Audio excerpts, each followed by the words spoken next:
선생님, 팝콘 브레인이라는 말 들어보셨어요? 응? 팝콘? 우리 영화 먹을 때 먹는 팝콘? 콘이 엄청 그 고열해서 옥수수가 탁탁탁 튀기듯이 그치. 이렇게 팝콘으로 변하잖아요. 그래서 굉장히 자극적이죠. 스마트폰, 미디어 이런 즉각적이고 강렬한 자극에만 반응을 하는 이런 우리의 뇌. 그래서 일상적인 다른 것에는 무감각해지는 뇌를 팝콘 브레인이라고 한대요. 팝콘 브레인이 아이들한테도 일어나는 현상인가요? 더 치명적일 수 있죠.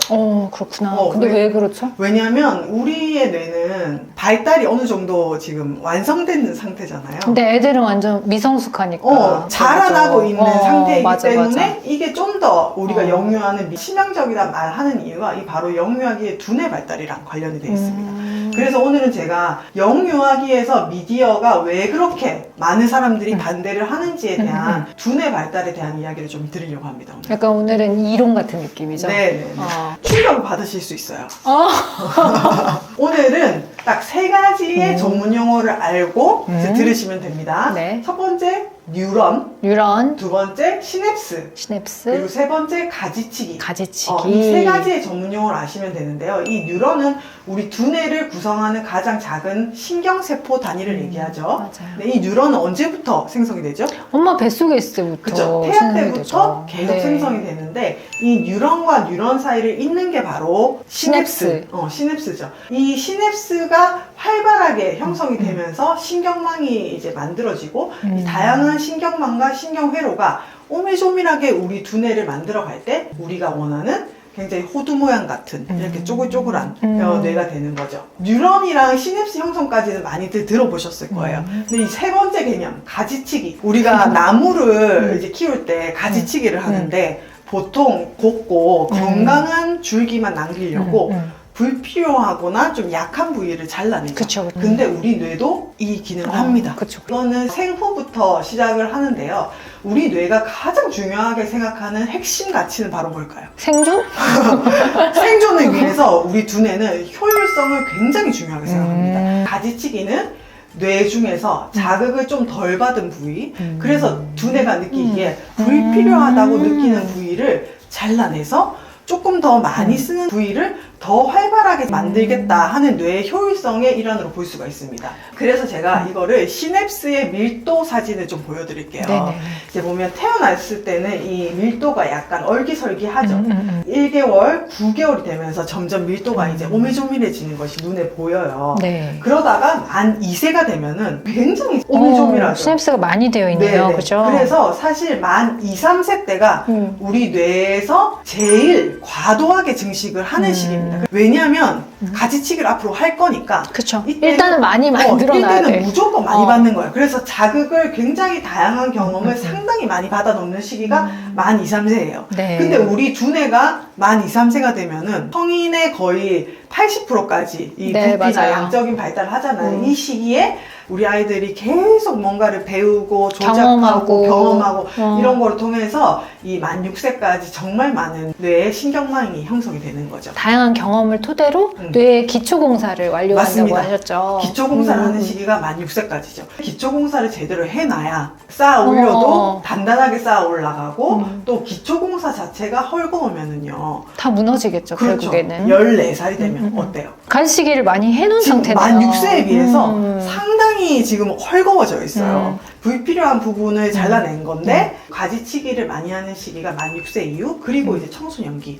그래서 우리 영유아기 때 얼마나 다양한 경험을 하는지가 중요한 거죠. 그러면은 영유아기 때 다 자극이 덜 된 부분은 가지치기를 당할 확률이 높은 거겠네요. 그렇죠. 네, 예전에 저희가 두뇌 발달에 중요한 5가지를 말씀을 드렸잖아요. 그래서 수면 영양을 제외하고 즐거운 놀이, 안정된 애착, 다양한 경험 이렇게 3가지를 해줘야 된다고 했는데 이게 왜 중요한지 여기 다 나와 있네요. 그렇죠. 근데 이 중요한 시기에 미디어에만 편중되다 보면은 이게 제대로 발달이 안 될 것 같아요. 한 가지 자극만 받는 거죠. 대부분의 우리 미디어는 우리가 봐도 굉장히 직관적으로 잘 만들어놨어요. 그렇기 때문에 별 생각이 없이 이게 바로 흡수가 되는 거예요. 맞아요. 촉각적인 거 뭐 하나를 받아들였어요. 그러면 이거를 머릿속에서 처리하고 손으로 가니까 손해로도 갔다가 이것을 다시 꺼낼 때는 대뇌로 갔다가 표현 말로 할 때는 또다시 언어방구로 왔다가 이런 식으로 두뇌의 여러 부위를 거쳐서 처리하는 과정이 있어요.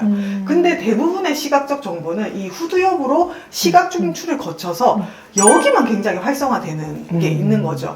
그러다 보니까 우리 아이들이 다양한 뇌 부위를 자극을 받는 기회가 훨씬 줄어들 수밖에 없어요. 두뇌 발달의 윈도우 피어리어드라고 해가지고 발달의 적기라는 게 있어요. 각각의 두뇌가 언제 가장 잘 발달을 하는지를 이렇게 한번 보시면요. 이 언어방구는 출생 후부터 만 6세까지고요. 애착과 정서를 담당하는 측두엽과 변형계 또한 출생부터 만 2세, 만 6세까지. 그 다음에 이제 후두엽도 우리 출생부터 시각이 발달하잖아요. 손에는 이것도 출생 후부터 만 1세까지. 돌까지. 네. 그리고 이제 전두엽, 대뇌의 인지 발달은 만 3세부터 만 12세까지 가장 늦게 발달을 하지만 이 영유아기 시기에 정말 중요하게 발달을 하는 뇌부위 중에 만 24개월 이전에는 미디어를 그래도 안 보여주시다가 이제 아이가 한 3세, 4세가 되면은 미디어를 활용해서 왜냐하면 이제 보호자분들이 놀아주는데 한계를 느끼세요. 네네. 미디어들이 요즘에는 학습 콘텐츠도 많고 사실 굉장히 좋은 프로그램들이 많이 나와 있어요. 근데 이 시기에 예를 들어서 학습을 모두 미디어로만 한다. 그럼 어떤 일이 벌어질까?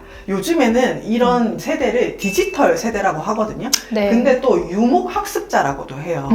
왜냐? 유목민이 이렇게 계속 왔다 갔다 하는 거죠.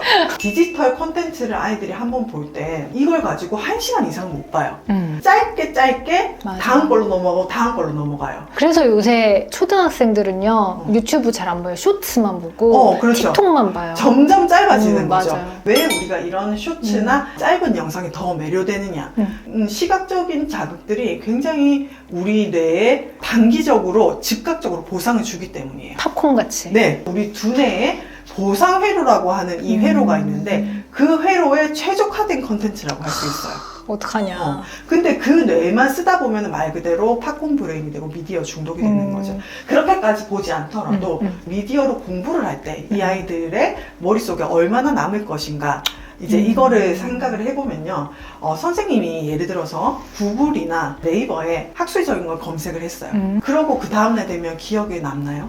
안 남아요. 그래서 정리할 시간이 필요해요. 맞아요. 머리에 남으려면 우리가 본 것을 정리를 해야 돼요. 맞아요. 이 정리하는 게 바로 사고력이죠. 전두엽 우리 두뇌의 CEO 역할을 하는데 이 전두엽에서 하는 역할을 실행 기능이라고 해요. 근데 이 실행 기능이 바로 사고력이라고 이해를 하시면 됩니다.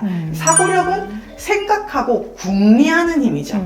원래는 어떻게 학습을 시켜요? 다 같이 책을 읽어보자. 너 생각 얘기해보자.